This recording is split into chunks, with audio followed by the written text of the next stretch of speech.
Question number 5. What is the factored expression of the polynomial 16v to the third u minus 20 times vu plus 28v? Right, so we want to factor this expression.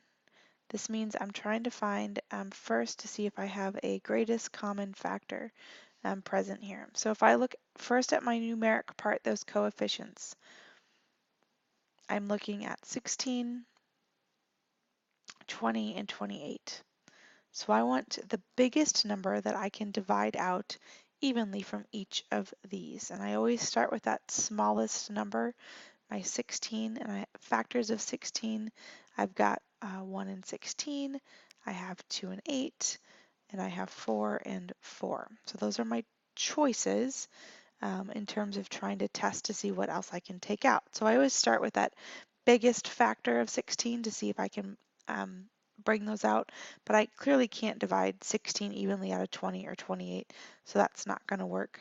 So my next biggest number here is 8, but I can't divide 8 evenly into 20, so that's not going to work. So then I go down to my next biggest value, which is 4, and if I try 4 here, 16 divided by 4 is 4, 20 divided by 4 is 5, and then 28 divided by 4 would be 7.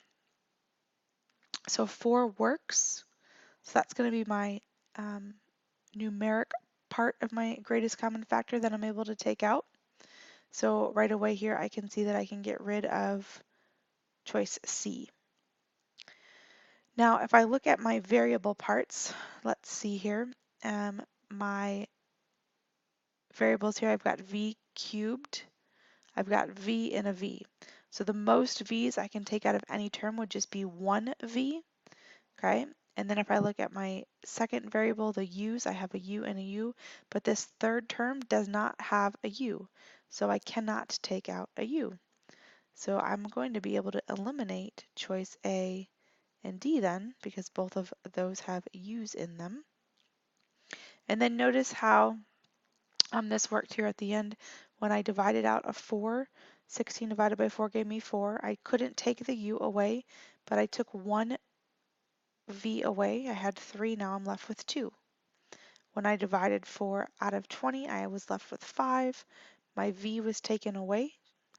I'm just left with u. 28 divided by 4 gives me the 7.